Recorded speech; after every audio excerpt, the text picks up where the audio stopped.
दोस्तों, दुल्हन का घूंघट उठाते ही उसका पति खुशी से पागल हो जाता है। वो दुल्हन बलासी खूबसूरत थी। पति दुल्हन के चेहरे को देखकर बोलता है, ओह माय गॉड, तुम बहुत सुंदर हो। तभी उस दुल्हन की आंखों से आंसू टपकने लगते हैं। वो बोलता है, क्या हुआ? दुल्हन के हाथों को हाथ में पकड़ लेता है और कहता है, मेरे पास किसी चीज़ की कमी नहीं है। मैं तुम्हें दुनिया की सारी खुशियाँ दूंगा।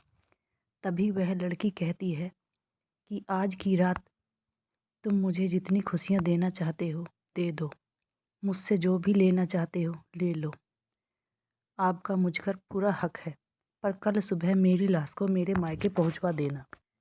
अब जानते हैं पूरी कहानी। यह कहानी उत्तर प्रदेश के बस्ती ज़िले के पास एक गांव की है, जिसमें 4 लड़कियां रोज़ शहर पढ़ने जाया करती थीं। वो चारों एक ही गांव की थीं, एक ही उम्र की थीं, एक ही क्लास की थीं।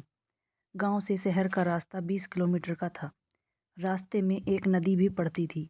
उस नदी पर एक पुल बना था। उस पुल की एक खास बात यह थी कि उस पर से जो नज़ारा देखने लायक था, इसलिए लड़कियां अक्सर वहां रुक जाया करती थीं। सेल्फी लेना, टाइम पास करना। उस पुल के किनारे कुछ मछुआरे कांटे फेंक कर मछलियां निकाला करते थे। उन्हीं मछुआरों में एक नई उम्र का लड़का होता है, जो मछली फंसाने में बड़ा ही माहिर था। दूसरे मछुआरे कितनी भी कोशिश करते, लेकिन सोनू के जितनी बराबर मछलियां न पकड़ते।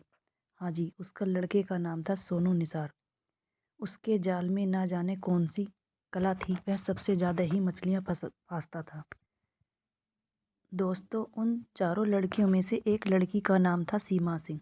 उसे भी मछली पकड़ना बहुत अच्छा लगता था। एक दिन वह सोनू के पास आती है और सोनू से कहती है, मुझे भी मछली पकड़ना सिखा दो। सोनू कहता है, तुमसे यह गंदा काम नहीं होगा। तभी सीमा बोलती है, क्यों, मैं भी मछली खाती हूँ, गंदा क्या है इसमें?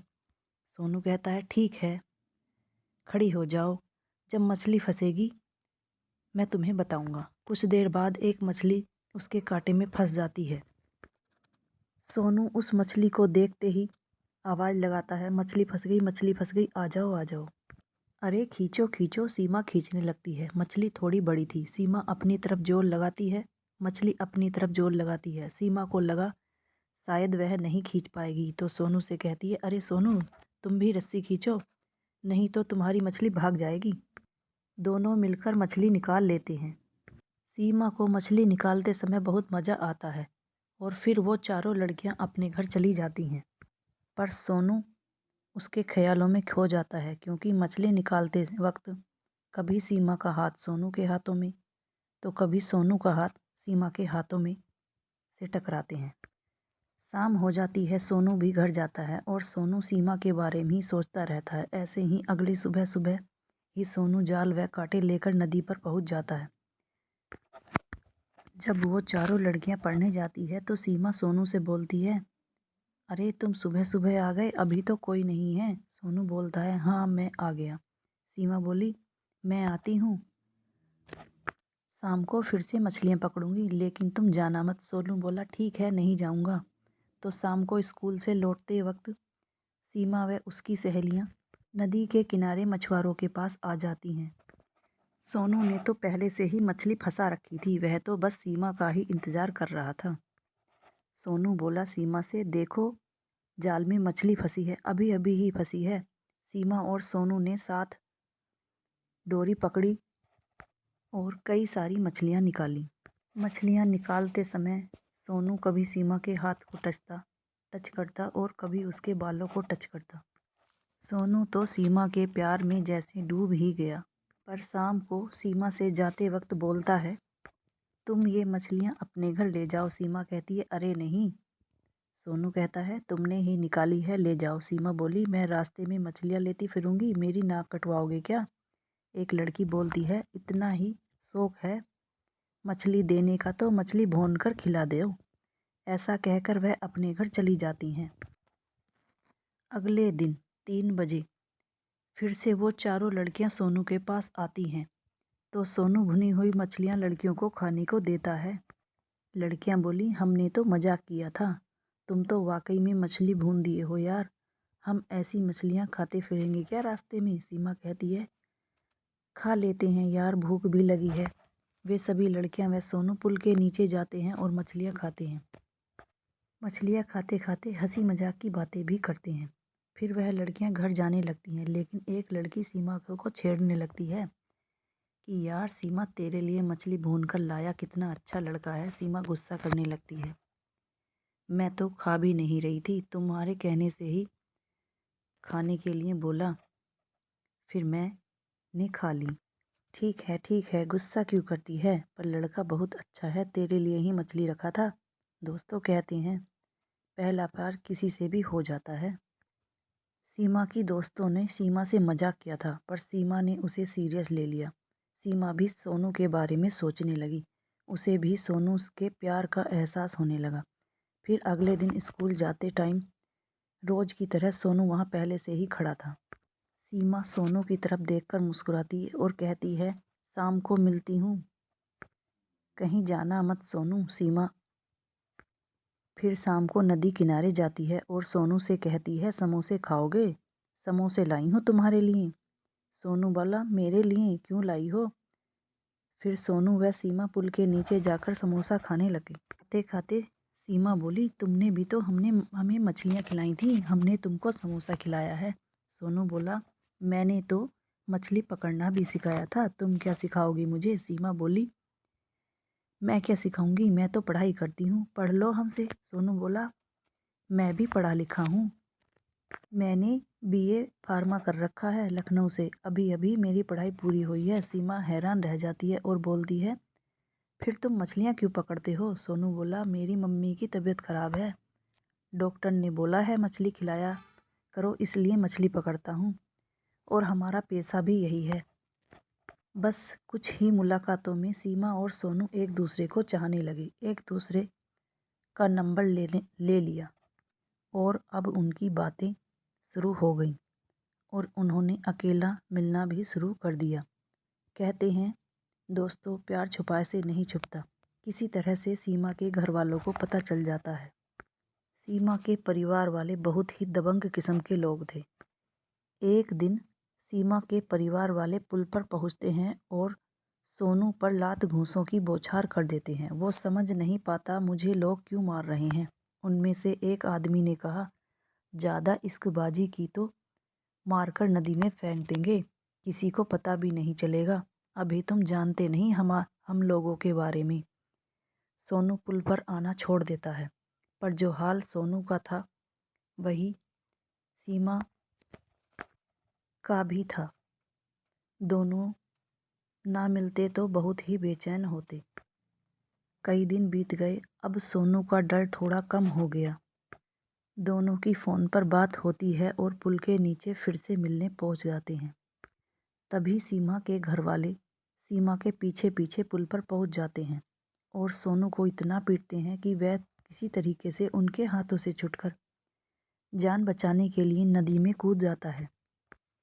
क्योंकि वह तैरना जानता था तो बच गया।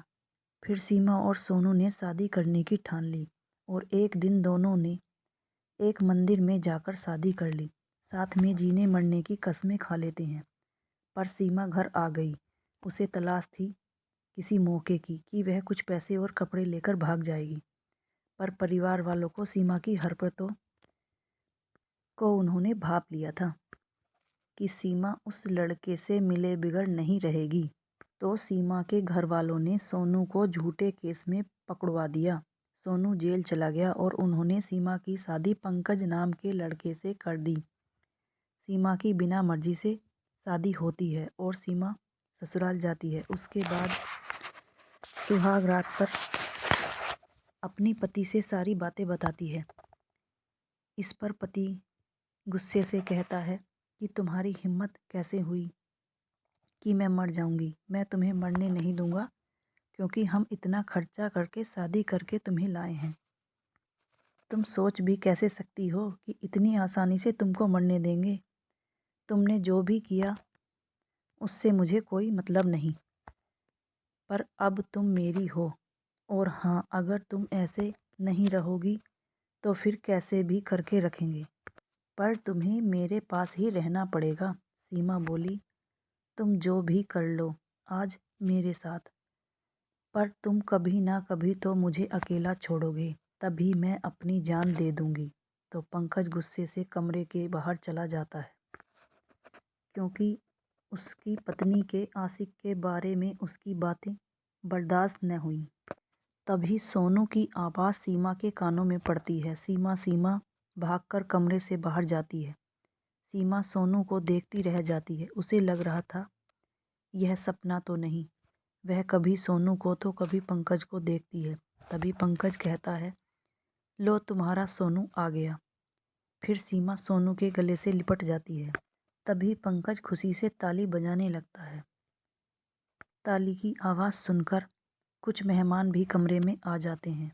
तो सोनू बताता है सारी कहानी की शादी वाले दिन ही सोनू जमानत से आ जाता है और शादी के कार्ड में पता देखकर उसके घर पहुंच जाता है। सोनू पंकज के साथ पढ़ा हुआ था। सोनू को देखकर पंकज भी हैरान हो जाता है कि मैंने तो इसे शादी में बुलाया ही नहीं है, यह कैसे आ गया। फिर पंकज सोनू से कहता है, थोड़ा लेट आया पर अच्छा है तू आ गया। लेकिन सोनू गुमसुम था। फिर सोनू पंकज को अपनी व सीमा की सारी कहानी बताता है। तो उस पर पंकज कहता है, यार शादी वाले दिन तू दिल तोड़ने वाली बात मत कर, क्योंकि मैं भी सीमा को पसंद करता हूँ। और जब तुम इतना प्यार करते थे और वो तुमसे इतना प्यार करती थी तो तुम शादी क्यों नहीं किया। सोनू बताता है कि मेरे ऊपर क्या क्या बीती है। मुझे कई बार मारा गया, वह झूठे चोरी के केस में जेल भिजवा दिया गया। तो पंकज सोच में पड़ जाता है कि अब मैं क्या करूं। फिर पंकज अपने पापा को बुलाता है। फिर सीमा, सोनू, पंकज और पापा आपस में बातें करते हैं। तो सोनू एक कागज़ का टुकड़ा दिखाता है जिसमें लिखा होता है कि तुम जेल में हो, मेरी शादी हो रही है, लेकिन मेरे माँ बाप का जो मुझ पर कर्ज है उसके अनुसार मैं शादी कर रही हूँ। पर शादी के अगले दिन ही मेरी लाश तुम्हारे दरवाजे के आगे आ जाएगी। सोनू, मैं तुमसे वादा करती हूँ। यह वह कागज़ था जो सीमा ने अपनी सहेली के हाथ सोनू के घर भिजवाया था। जब सब यह कागज़ का टुकड़ा देखते हैं तो सोच में पड़ जाते हैं कि अब क्या किया जाए, क्योंकि सोनू अब सीमा की शादी तुम्हारे साथ नहीं हो सकती। तुम्हारे साथ इतना कुछ हो चुका है। अगर तुम गांव जाओगे तो सीमा के घरवाले फिर से तुम्हें मारेंगे पीटेंगे। तो वह सब मिलकर एक प्लान बनाते हैं कि यह बात किसी से मत बताओ और जैसे शादी हो रही है हो जाने दो, क्योंकि तुम दोनों तो शादी पहले से ही मंदिर में कर चुके हो। समझ लेना जो मेरे साथ शादी हो रही है वह सब एक नाटक है। और मैं सीमा को अगली बार लाऊंगा तो उससे पूछूंगा कि वह तुम्हारे साथ रहना चाहती है या नहीं। अगर वह तुम्हारे साथ रहने के लिए बोलती है तो तुम्हें तुम्हारी पत्नी मिल जाएगी सोनू। शादी के 4 दिन बाद पंकज सीमा को दोबारा घर लाता है और पंकज के लाख समझाने के बाद भी सीमा अपनी जिद पर अड़ी रहती है कि मुझे सोनू के ही साथ रहना है, तुम्हारे साथ नहीं। सारी बातें जानकर पंकज के पापा कहते हैं कि बेटा तेरा फैसला सही है, क्योंकि ज़बरदस्ती हम सीमा को कब तक रखेंगे। वैसे भी यह शादी पहले से ही कर चुके हैं, जीने दो इन्हें, इनकी ज़िंदगी। और पंकज के पापा यह भी कहते हैं कि सीमा, तुम्हारे घर वाले कुछ नहीं कर सकते। अगर वह कुछ करेंगे तो मैं तुम्हारा केस लड़ूंगा, क्योंकि पंकज के पापा एक जाने माने वकील थे। सोनू कहता है, मैं आपका एहसान ज़िंदगी भर नहीं भूल पाऊंगा। तभी पंकज कहता है, तुम दोनों जाओ हनीमून मनाओ, मेरा दिमाग ख़राब मत करो। और हाँ, मुझे भी सीमा जैसी ही लड़की चाहिए, तुम ही ढूंढ कर दोगे। पंकज व सोनू के सभी दोस्त खुशी से तालियां बजाते हैं। आज की कहानी यहीं समाप्त होती है। कैसी लगी कहानी कमेंट बॉक्स में ज़रूर बताएं। ऐसी ही मज़ेदार कहानी सुनने के लिए वीडियो को लाइक और चैनल को सब्सक्राइब करें। कहानी सुनने के लिए धन्यवाद।